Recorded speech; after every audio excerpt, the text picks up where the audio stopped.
Hello' kids, আজি আমি পঢ়িম জেক এণ্ড জিল নামৰ পয়েমটো। তোমালোকে শুনি যাবা। Jack and Jill. Jack and Jill went up the hill to fetch a pail of water.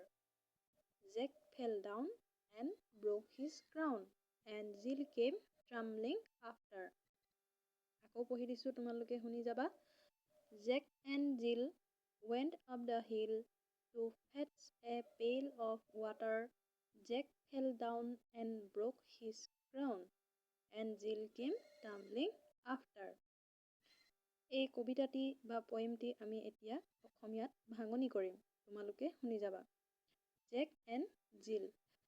Jack হ'ল, তোমালোকে যে ছবিখনত দেখিবলৈ পাইছা সেই সৰু ল'ৰাটো, সেই সৰু ল'ৰাটো হ'ল জেক এণ্ড জিল। জিল হ'ল সেই ছোৱালীজনী, সৰু ছোৱালীজনী দেখি পাইছা নহয় তোমালোকে। Jack and Jill. Jack and Jill went up the hill. Went up the hill, hill মানে হ'ল পাহাৰ।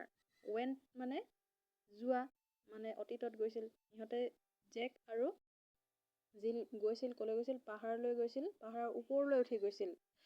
Two fetch a pail of water. Water মানে হ'ল, আমি সকলোৱে জানো ৱাটাৰ মানে হ'ল পানী। টু ফেটছ, ফেটছ মানে হ'ল আনিবলৈ গৈছিল।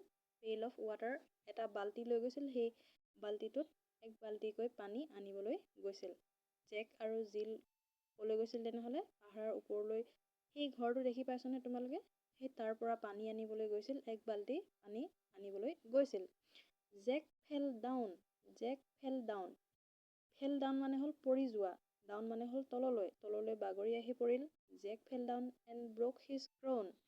ব্ৰক হিজ ক্ৰাউন মানে হ'ল মূৰত দুখ পোৱা, মূৰত। জেক যেতিয়া পৰি আহিছিলে ওপৰৰ পৰা তললৈ, মূৰত দুখ পালে। And Jill came tumbling after. আৰু জিল, তাইও গৈছিল ওপৰলৈ, দুয়ো তললৈ পৰি আহিল। জেক যেতিয়া পৰি আহিল, জিলো পৰি আহিল। দেখি পাইছা নিশ্চয় তোমালোকে, জেক আৰু জিল দুয়ো পৰি আহিল। ঠিক আছে, তোমালোকে নিশ্চয় বুজি পালা। এয়াই আছিল আজিৰ আমাৰ ভিডিঅ'টি। তোমালোকে যদি কবিতাটি বুজি পালা বা পয়েমটি বুজি পালা আৰু ভিডিঅ'টি চাই যদিহে ভাল পালা, তেনেহ'লে আমাৰ চেনেলটি ছাবস্ক্ৰাইব কৰি ৰাখিবা, ভৱিষ্যতে আৰু এনেধৰণৰ ভিডিঅ'বোৰ পাই থাকিবৰ কাৰণে। ঠিক আছে, আজিলৈ আহোঁ। Bye bye.